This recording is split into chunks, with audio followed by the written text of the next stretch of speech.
Don't you dare shout at me. The words, spoken low and steady, cut through the controlled chaos of the emergency ward. For a moment, the frantic world of beeping machines and strained voices seemed to pause, holding its breath. This was the night the storm came to Mercy General Hospital. This was the night a nurse, defined by a past she refused to let break her, stood her ground against a man who broke the world to his will. This was no fairy tale. This was a gritty, city story where the monster was a very real Korean Mafia boss, and his castle was a penthouse suite overlooking a city that trembled at his name. And the beauty? She was no damsel in distress.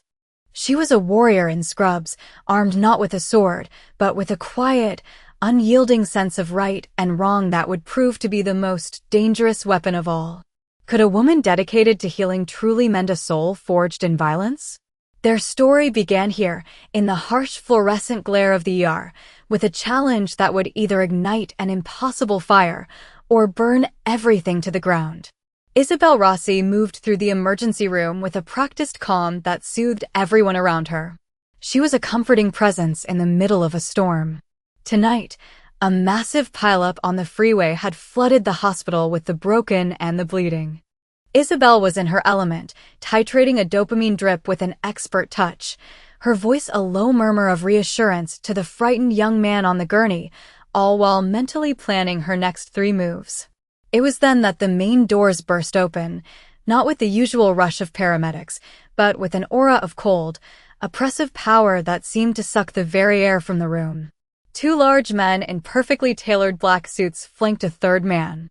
He was the center of their universe, the dark sun they orbited. He was tall and powerfully built, his handsome face a mask of controlled pain. He wore an expensive black Mafia suit over a crisp white collared shirt, now stained with blood from a makeshift bandage on his left arm. The man in the center, the feared Korean Mafia boss Kang Dae-hyun, spoke, his voice a low growl that demanded obedience. "I need a surgeon." Now, it wasn't a request. It was an order to a world that had long learned to obey him. A nervous young doctor hurried forward, but Dae-hyun's stormy gaze swept right past him and landed on Isabel. He pointed a finger, a gesture of pure, undiluted arrogance. "You! Stop what you're doing. Take me to a private room and get me Dr. Samuel Carter." Isabel didn't even flinch. She finished securing the 4-line for her patient, her movements deliberate and unhurried. She gave the young man's hand a reassuring squeeze before finally turning to face the storm. She met Dae-hyun's gaze, her own dark eyes clear and unwavering. "There are rules here, sir. You'll be seen in order of how serious your injury is, just like everyone else. And you will lower your voice." This is a hospital, a vein throbbed in Dae-hyun's temple. The sheer nerve of her defiance was something he hadn't faced in years. "Do you have any idea who I am?" he snarled, taking a step forward, his immense presence meant to intimidate and crush anyone in his path. That was when she said it. The words that changed everything. "I don't care who you are," she said, her voice dropping but gaining an impossible strength. "In my hospital, you are a patient. And you will not speak to me or anyone else like that. Don't you dare shout at me." The silence that followed was deafening. Dae-hyun's right-hand man, a stone-faced man named Park Jin-woo, tensed, ready for a command to remove this woman. The entire ER staff froze, a collective picture of shock and fear. They all knew power when they saw it, and the man bleeding in their midst radiated it like a dark star. But Isabel Rossi just stood there, her chin held high, the quiet strength in her posture like an unbreakable wall. A slow, dangerous smile touched Dae-hyun's lips, a chilling expression that held no warmth at all. It was the look of a predator who had just discovered a fascinating, inexplicably fearless new creature in his territory. Before he could speak, Dr. Samuel Carter, the hospital's chief of surgery and Isabel's mentor, appeared. He took in the tense scene with a quick, knowing glance. "Mr. Kang," he said, his calm voice a welcome relief. "I was told you were on your way. Let's get you to the executive suite." "Isabel, if you would please assist us," the command created a fragile peace. Dae-hyun's intense stare lingered on Isabel for a moment longer before he gave a short nod and allowed Dr. Carter to lead him away. As the group disappeared down the hall, the ER seemed to let out a collective sigh. Chloe, Isabel's best friend and fellow nurse, rushed to her side, her eyes wide. "Are you out of your mind?" she whispered, a grin spreading across her face. "You just told off a man who probably has his own private cemetery." "I think I'm in love with you." Isabel let out a shaky breath, the adrenaline finally starting to fade. "He's just a man, Chloe." A rude one who showed up with his own personal army," Chloe countered. Just then, Dr. Marcus Reed, a surgeon whose ego was much bigger than his talent, swaggered over. "Rossi," he snapped, his face pinched with disapproval. "What was that all about?" "We have a duty to our hospital's biggest donors." "You don't speak to men like Mr. King that way." "It's reckless." Isabel's spine stiffened again. "My duty is to my patients, Dr. Reed. All of them. Not just the wealthy ones who think they can buy their way to the front of the line." Reed scoffed and walked away, muttering about her attitude. Chloe rolled her eyes. "Don't mind him. He's just mad that powerful man asked for Dr. Carter instead of him." But Isabel was no longer listening. Her gaze was drawn to the end of the hall, where Park Jin-woo stood, watching her. He hadn't followed his boss. He was observing her, his expression impossible to read. It was a cold, calculating look, and it sent a shiver down her spine. She had done more than just stand up to a powerful man. She had gotten his attention. She had become an unexpected problem in his perfectly controlled world. An hour later, Isabel found herself standing outside the door to the hospital's most exclusive suite on the top floor. It was a world away from the noise of the ER. Here, the floors were polished marble and the lighting was soft. Dr. Carter had personally requested her for this duty, a decision that felt less like a compliment and more like a punishment. "He asked for you," was all Dr. Carter had said, his eyes giving her a silent warning. "Be careful, Isabel." She pushed the heavy door open and stepped inside. The room was bigger than her entire apartment, with a wall of floor-to-ceiling windows showing a glittering view of the city. Kang Dae-hyun was on the bed, his injured arm now professionally stitched and bandaged. He was shirtless, and his muscular torso was a map of a violent life. Old, thin white scars crisscrossed his skin, telling a story of countless battles. He wasn't looking at the city. He was looking at her. His stormy gray eyes followed her every move as she crossed the room to check his vital signs. The silence was thick and heavy with unspoken tension. It was more unnerving than his shouting had been. She worked with a detached professionalism, her hands steady as she checked his pulse, her gaze fixed on the medical monitor. She could feel his eyes on her, a physical weight, an intense gaze that seemed to be trying to figure her out. She refused to give him the satisfaction of looking away or showing any fear. This was her workplace. Here, she was the expert. "Your blood pressure is a little high, Mr. Kang," she stated, her voice calm and clinical. "That's to be expected after an injury." He said nothing. He simply watched. He watched the way her fingers adjusted the Ford drip. He watched the slight frown of concentration between her brows. He watched the way she moved with a grace and purpose that seemed out of place in the sterile room. For Isabel, the silence was a battlefield. She had spent her life standing up to bullies, to men who used their power and their voices like weapons. It was a reflex born from a difficult childhood, a promise she'd made to a younger, more helpless version of herself. She would never again let a man's anger make her feel small. But this man's silence was a different kind of weapon. It was a void that threatened to pull her in. In the quiet of the room, she found herself truly seeing him for the first time, not as an arrogant mafia boss, but as a patient. She saw the tightness in his jaw and the faint sweat on his brow that spoke of a pain he refused to show. Beneath the layers of muscle and menace, there was a wounded man. And the healer in her, the part of her that was stronger than the warrior, felt an unwelcome stir of sympathy. The silent standoff continued for 2 days. Isabel would come for her shifts, perform her duties with perfect care, and speak only when it was medically necessary. Dae-hyun would watch, his gaze a constant, unnerving presence. Park Jin-woo was a permanent fixture outside the door, a silent guardian who seemed to never leave his post. Dr. Reed made another attempt to have her taken off the case, but he was mysteriously shut down by the hospital board themselves. A memo was sent out stating that Mr. King's care was to be handled only by Nurse Rossi and Dr. Carter, with no exceptions. The invisible strings of the Mafia boss's power were being pulled, rearranging the hospital's rules to suit him. Isabel felt like she was being studied under a microscope. She hated the feeling of being watched, of being singled out. It was on the third night that something finally changed. She entered his room near midnight to change the dressing on his wound. The city lights glittered below like a sea of stars. Daehyun was asleep, a rare sight.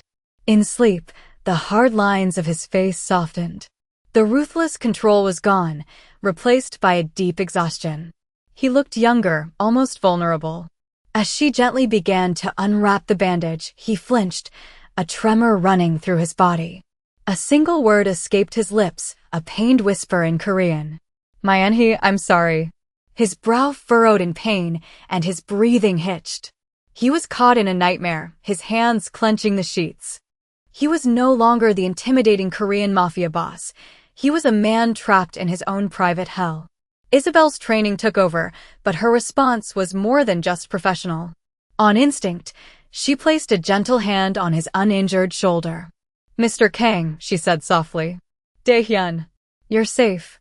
You're in the hospital." Her low, steady voice seemed to cut through the darkness of his dream. His eyes shot open. They were wild and confused, filled with a raw, unguarded pain she had never seen before. He stared at her, then at her hand on his shoulder. In an instant, the vulnerability vanished, replaced by a flash of fury. He wasn't angry at her. He was angry at himself, furious that she had witnessed that moment of weakness.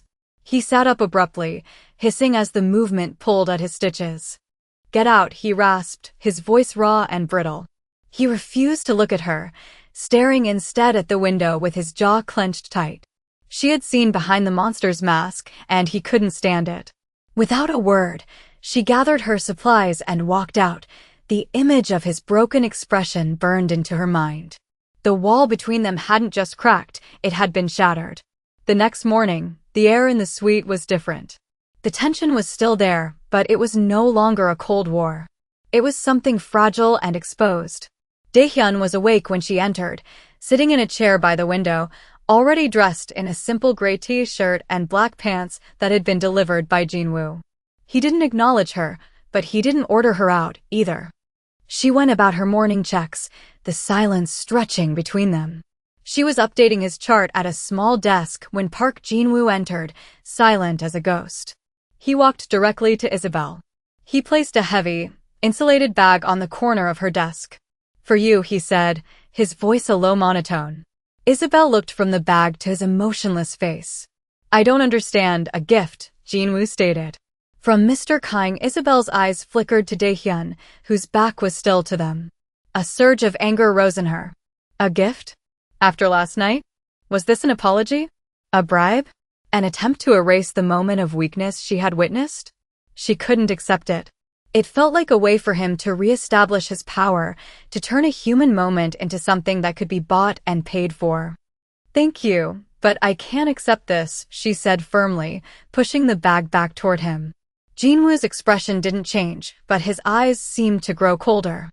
"It is not a request, and my refusal is not up for discussion," Isabel countered, lifting her chin. "I am his nurse.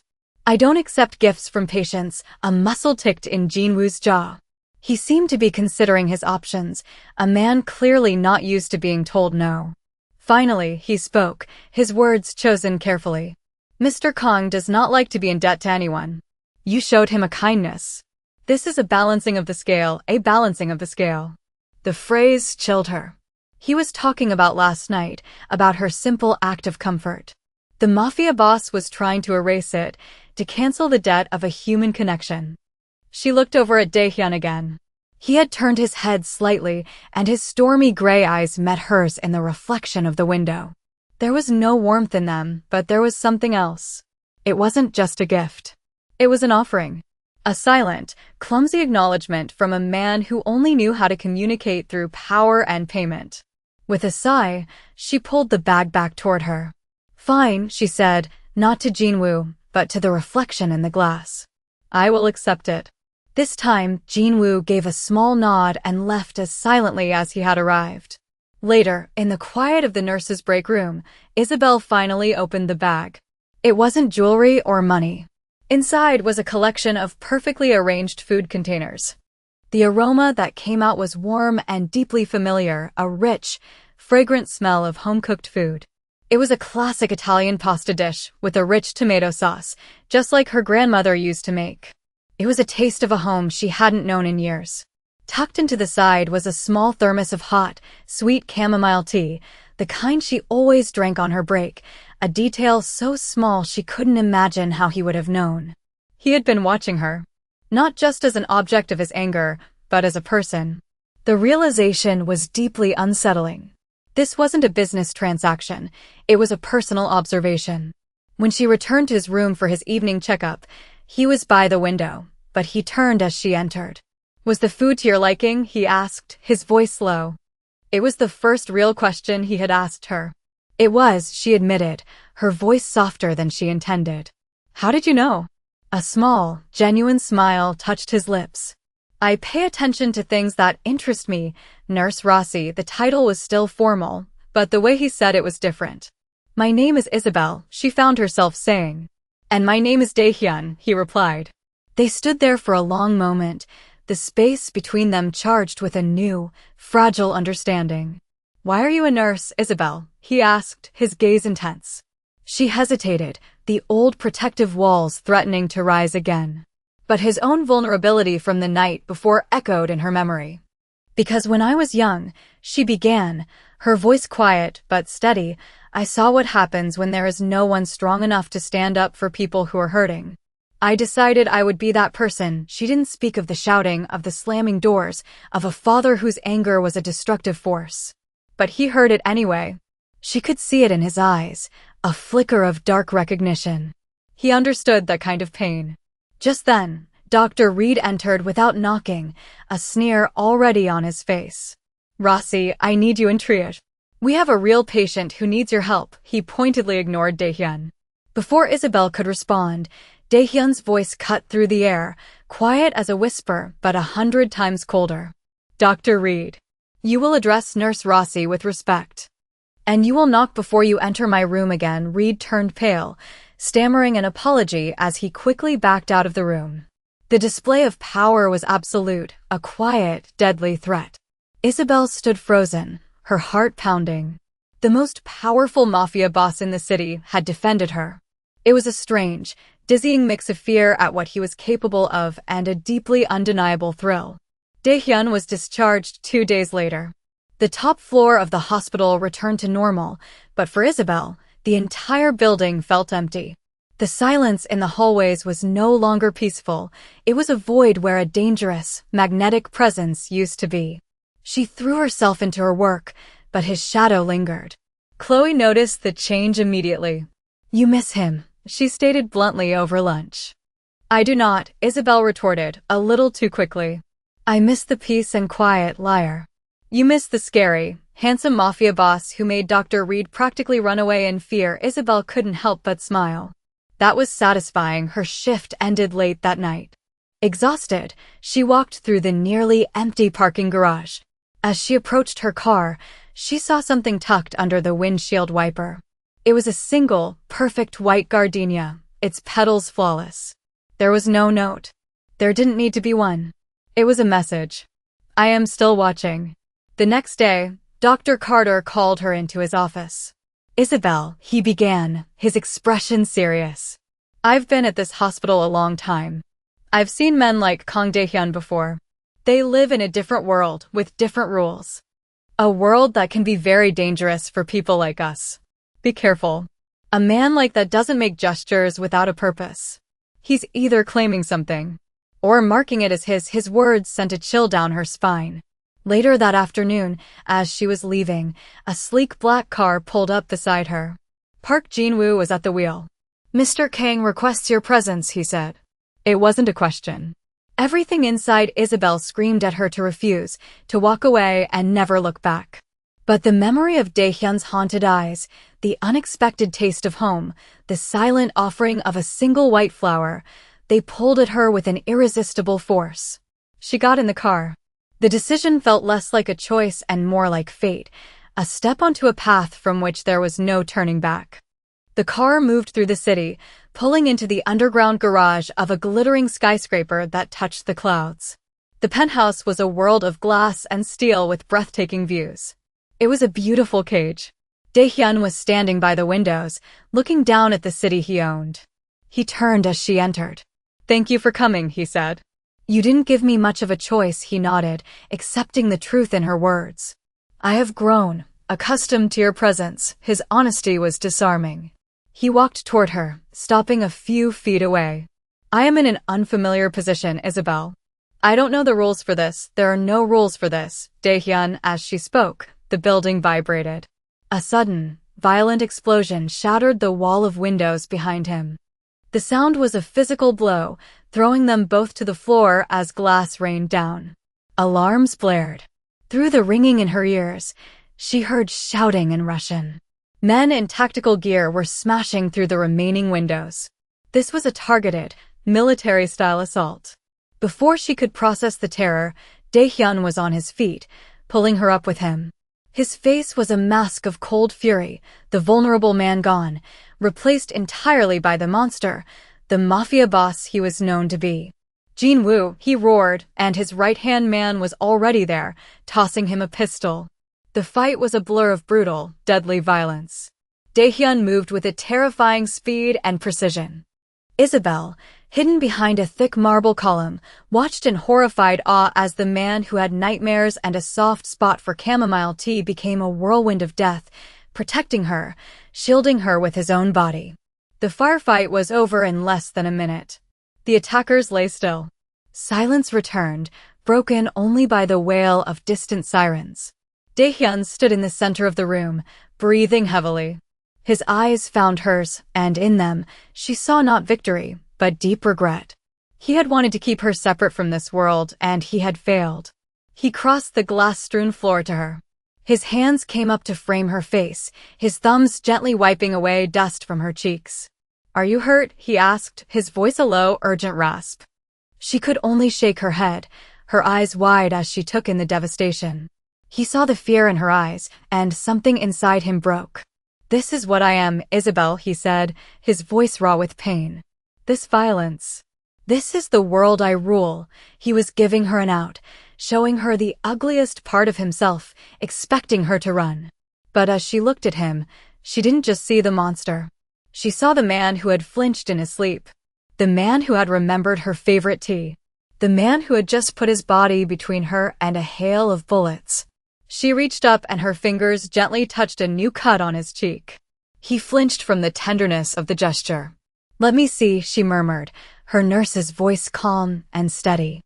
She led him into a vast, marble bathroom, ignoring the dead men in the other room.